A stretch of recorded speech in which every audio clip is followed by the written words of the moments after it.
that is literally the end of the road.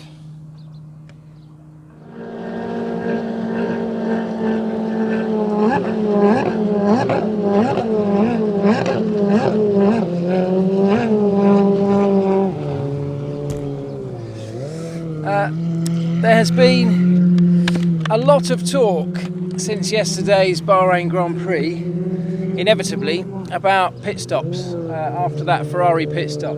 By the way, these guys are having a lot of fun.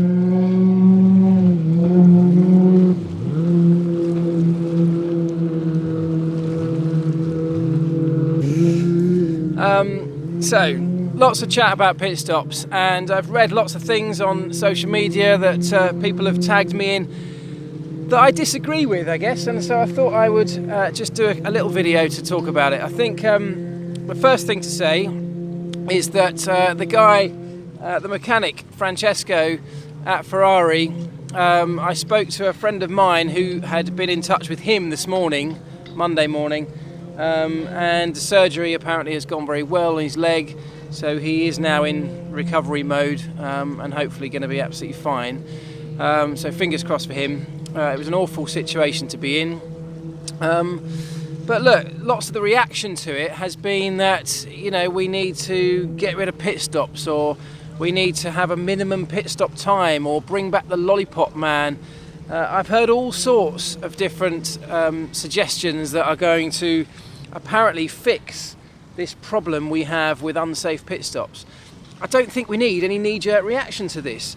The people who are involved in pit stops, you know, I obviously did this for years, and there's always a danger element to it. When we were refueling back in the day, there was a huge danger element to that as well. But I did those pit stops because A, I absolutely loved it. I loved the adrenaline rush. I loved being part of that operation. And B, because it brings the team, you know, ordinary members of that team, like me, like engineers and mechanics, it brings them into the Grand Prix. We can directly affect the outcome of that race during that pit stop. And I promise you, there is no better feeling than having your car come into the pits in second place, pull off an amazing pit stop and send him out back in first. It's one of the biggest rushes you will ever get as a member of a Formula One team. So the point is that everybody involved in those pit stop crews does so knowingly at their own risk. You know, they don't do it under duress. They do it because they love what they do, and they want to have some kind of positive impact on the outcome of a Grand Prix. I honestly believe that. I think if you asked every one of the pit crews up and down the pit lane, I'm sure they would all say that. It is what it is. It's a spectacle. And the fact that we got 2.5 second pit stops now, I also think is an important part of the Formula One spectacle. I think it's great. The technology that's involved in it, the training, the precision, the planning, the preparation, everything that goes into those 2.5 second pit stops is mind-blowing. And I think we should be doing that in Formula One. We should have mind-blowing stuff in a Formula One. It's part of the Formula One operation. I think it's something that people find incredibly impressive when it works well, and 99.9% of the time it does work well. So I don't think we need to be coming up with some major change, is my point here.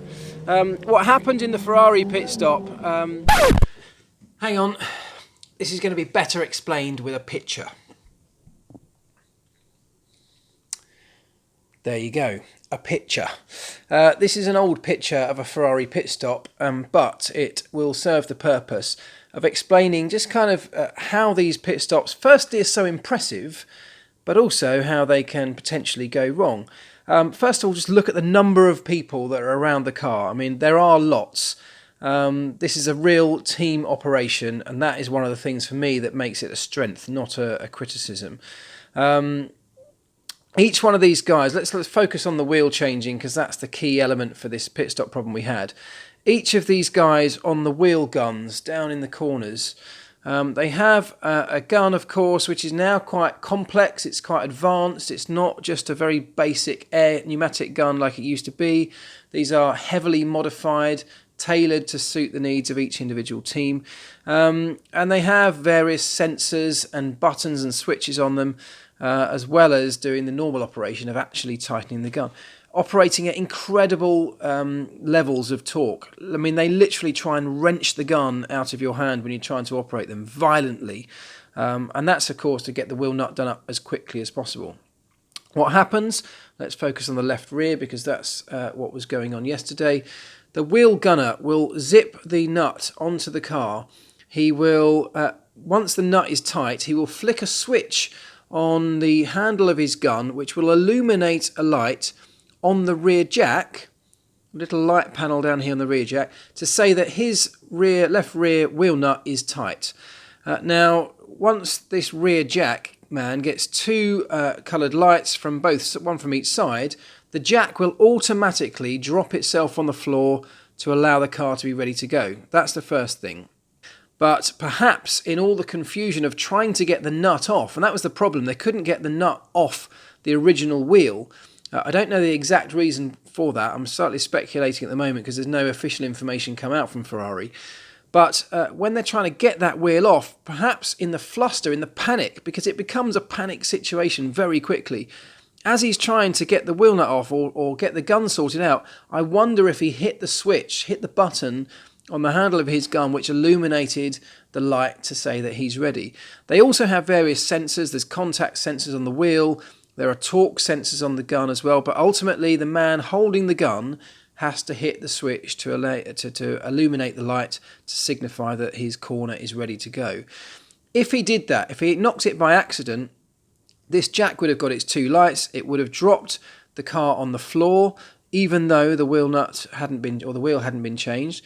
The jack man is not looking at these two corners. He's only focusing on the lights on his jack, because that's what happens. Those lights illuminate, the jack drops. If the jack doesn't drop by itself, the jack man would have to drop it. So he's focusing just on the lights.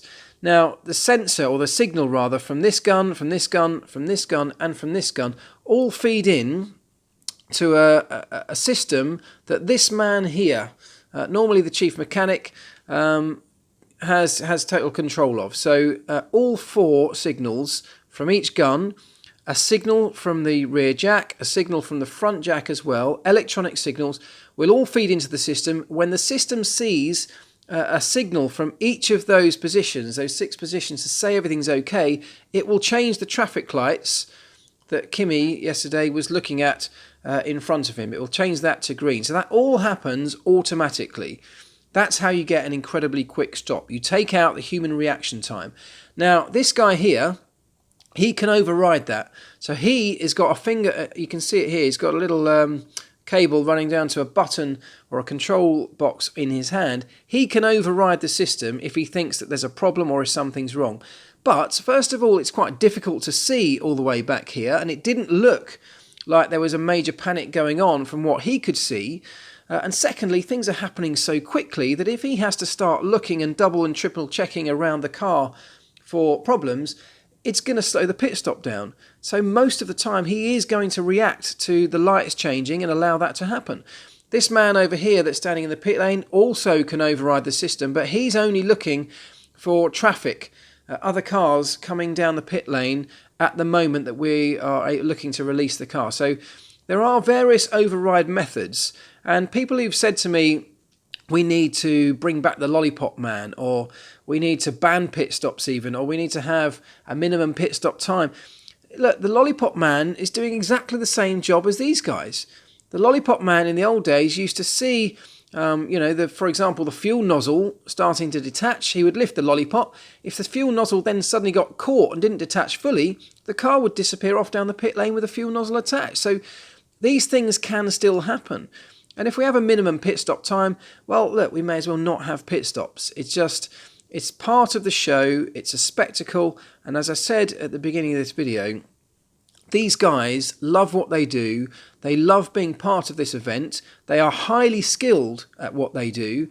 And the accident that happened in Bahrain on Sunday was a freak accident and is incredibly rare. And that is the point that we all need to try and remember. Pit stops definitely have some risk attached to them, absolutely. But then Formula One is all about risk. And if we're going to try and eliminate the risk, we may as well do it from everywhere. We may as well take the driver out of the car or wrap him in cotton wool We may as well stop mechanics having to handle brake discs that have just recently been up at 1,000 degrees, or hot glowing exhausts, or high voltage battery packs that the cars now have.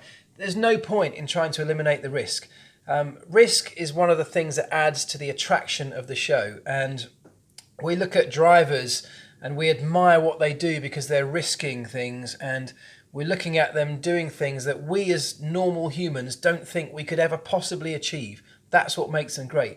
Pit stops, I think, have now fallen into that category, because when people see an F1 pit stop, they are wowed by what they see. They are absolutely blown away that it's possible to change 4 wheels and tyres in 2 seconds. And that is exactly how it should be. Formula One should be wowing people in every area. That's what I think anyway. Right, I am heading right there.